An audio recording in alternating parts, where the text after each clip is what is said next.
रहीम। आज हमारी पाकिस्तान तहरीक इंसाफ के वकला और पाकिस्तान तहरीक इंसाफ के अहदेदारान मेरे साथ खड़े हैं।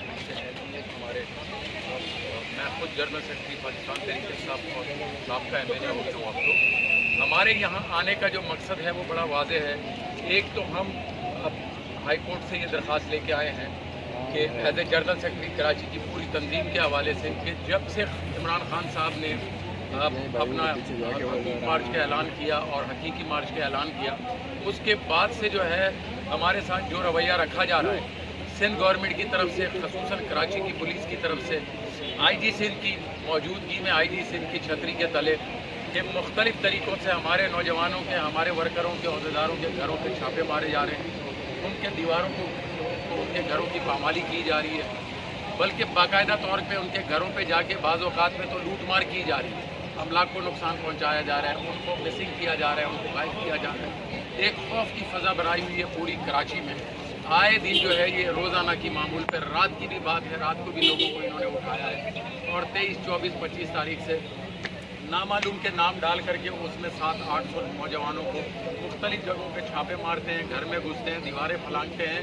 और कोई ना इनके पास सर्च वारंट होता है, ना कोई ख़वातीन होती है इनके पास कि जिसकी मौजूदगी में इनके पास हो जाए। तो हम हाई कोर्ट के पास ये अपनी उम्मीद लेके आए हैं और पिटीशन दाखिल कर रहे हैं कि एक तो हमें तहफ़्फ़ुज़ फराहम किया जाए। पाकिस्तान तहरीक इंसाफ के जितने अहदेदार हैं, ख़ुसूसी तौर पर वर्कर हमारे, जिस तरीके से उनके साथ जो सलूक किया जा रहा है, ये तो किसी गैर मुल्क की नोटिस आकर के पहले भी यहाँ पे आपने देखा है कि अलकायदा जैसी तंजीमों के खिलाफ अगर होता था तो पता होता था कि किसके खिलाफ हम कार्रवाई कर रहे हैं। यहाँ तो आए दिन वाज़े तौर पर फुटेजेस मौजूद हैं हमारे साथियों के घरों पे, मेरे अपने ज़ाती तौर पे घर पे मेरे इस तरफ सईद अफरीदी खड़े हैं, अताउल्लाह साहब खड़े हैं, घरों के ऊपर बाकायदा ये कूदे हैं, उसकी वीडियोस मौजूद हैं और बाकी वर्करों के घरों पे जिस तरीके से ये कूदते हैं और घरों के अंदर से उनको निकालते हैं, ले जाते हैं बग़ैर ख़वातीन के, या इनके पास अगर सर्च वारंट हो, गिरफ्तारी के वारंट हो, हमें कोई एतराज़ नहीं है, गिरफ्तार करें, हम उनका सामना करेंगे। हमारी पूरी वकला की टीम आज यहाँ ILF की टीम, हमारे बाकी सीनियर वकला सारे मौजूद हैं पाकिस्तान तहरीक इंसाफ के। एक तो हम ये पिटीशन हाई कोर्ट में दाखिल करने के लिए आए हैं कि हमें इन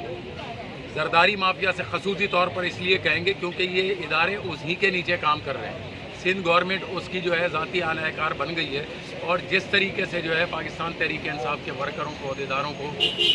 मारा पीटा जा रहा है और पाबंद सलासिल किया जा रहा है, गायब किया जा रहा है। और इसकी कई वजूहात हैं। एक तो ये हमारी तहरीक को नाकाम बनाना चाहते हैं, बल्दियाती इलेक्शन हो रहे हैं।